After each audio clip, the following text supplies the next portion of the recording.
क्या कैनवा से फ्रीलांसिंग करके लाख रुपए महीना कमाना एक्चुअल में पॉसिबल है, वो भी सिर्फ अपने फोन से? और अगर पॉसिबल है तो आप ऐसी क्या गलती कर रहे हो जिसकी वजह से आप महीने का 10,000 भी अर्न नहीं कर पा रहे हो और लोग लाखों कमा रहे हैं? ये सब आज की वीडियो में क्लियर करेंगे।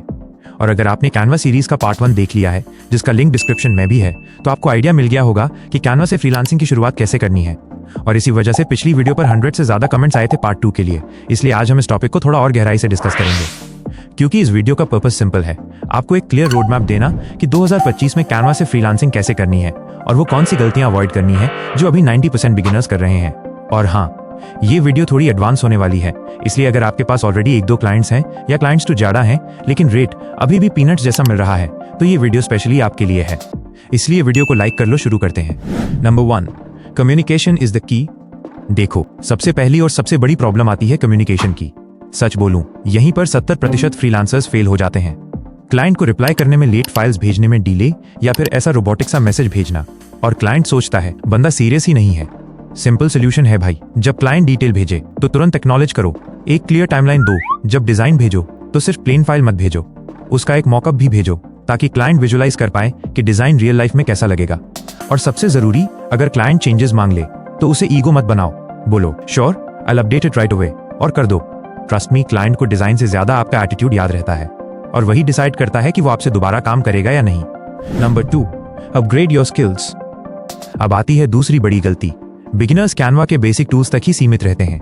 मतलब पोस्टर बना दिया, सोशल मीडिया पोस्ट बना दी, वही भेज दिया, लेकिन मार्केट में ग्रो वही करते हैं जो थोड़ा एक्स्ट्रा करते हैं। एक एग्जाम्पल देता हूं। रोहन नाम का लड़का था, उसे एक लोकल बेकरी से इंस्टा पोस्ट डिजाइन करने का प्रोजेक्ट मिला। शुरुआत में उसने सिंपल डिजाइन्स दिए, क्लाइंट खुश था, लेकिन रेट एवरेज। फिर उसने कैनवा के एडवांस फीचर्स सीखने शुरू किए, ब्रांड किट सेटअप किया, एनिमेटेड पोस्ट बनाई, मॉकअप्स बनाए, और गेस करो क्या हुआ? उसी बेकरी ने उसका पैकेज डबल कर दिया। सिंपल लॉजिक है भाई, अगर तुम डिजाइन को नेक्स्ट लेवल प्रोफेशनल बना दोगे तो क्लाइंट खुद ज्यादा पैसे देने को रेडी हो जाएगा। मतलब पैसा लिटरली टेबल पे पड़ा है और आप उठा ही नहीं रहे। Number 3, sell the solution not features. तीसरी प्रॉब्लम, फाइवर और अपवर्क पर लोग ऐसे गिग्स डालते हैं कि देखकर ही लगता है बिगिनर ने डाला है। लिखते हैं मैं 5 इंस्टाग्राम पोस्ट बना दूंगा। भाई, ऐसा लिखकर आप क्लाइंट को अट्रैक्ट नहीं करोगे, उल्टा डराओगे, क्योंकि ये काम तो हर कोई कर रहा है। इंस्टेड सोचो, अगर आप गिग डालो जिसमें लिखा हो मैं आपके लिए 30 दिन का पूरा social media content calendar design करूंगा विद कैप्शंस एंड टेम्पलेट्स। अब क्लाइंट सोचेगा बंदा सिर्फ डिजाइन नहीं दे रहा, बंदा पूरा सोल्यूशन दे रहा है। मेरे एक दोस्त ने यही किया, शुरू में स्ट्रगल कर रहा था, फिर गिग्स अपग्रेड किए, प्रोफेशनल पैकेजेस दिए, और उसके बाद क्लाइंट्स का लेवल ही बदल गया और रेट्स ऑटोमेटिकली ट्रिपल। तो याद रखो, क्लाइंट को सिर्फ डिजाइन मत बेचो, सोल्यूशन बेचो। Number 4, focus on passive income.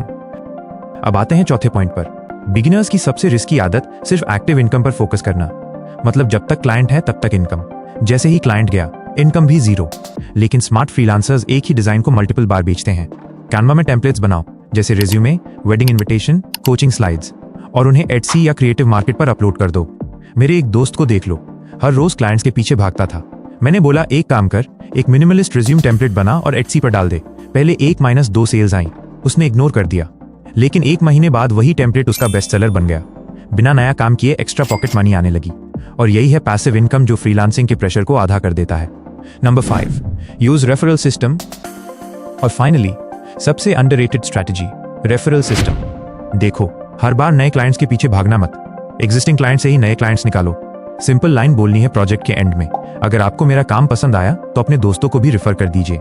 आप यकीन नहीं करोगे, मुझे खुद 3 क्लाइंट्स ऐसे मिले जो एक ही रेफरल से आए थे, और उस रेफरल चेन ने मुझे मंथली रिटेनर प्रोजेक्ट्स दिलाए। यह है फ्री मार्केटिंग, जिसे ज्यादातर फ्रीलांसर्स इग्नोर कर देते हैं। आप मत करना, थोड़ा करेज चाहिए, लेकिन जब आप कॉन्फिडेंटली बोलते हो सामने वाला सीरियसली लेता है। तो ये था कैनवा फ्रीलांसिंग का पार्ट 2। मुझे पता है आपके माइंड में अभी भी एक सवाल घूम रहा होगा, भाई एक्चुअल में पहला क्लाइंट कैसे मिलता है और कंफर्म करने का एग्जैक्ट प्रोसेस क्या है? उसका आंसर मिलेगा पार्ट 3 में, जो कैनवा फ्रीलांसिंग सीरीज का सबसे इंपॉर्टेंट वीडियो होगा। तब तक अगर ये रोड मैप समझ आया तो वीडियो को लाइक करो, चैनल को सब्सक्राइब करो। मिलते हैं अगले पार्ट में, तब तक इस वीडियो को दोबारा देख लो, शायद कुछ काम आ जाए।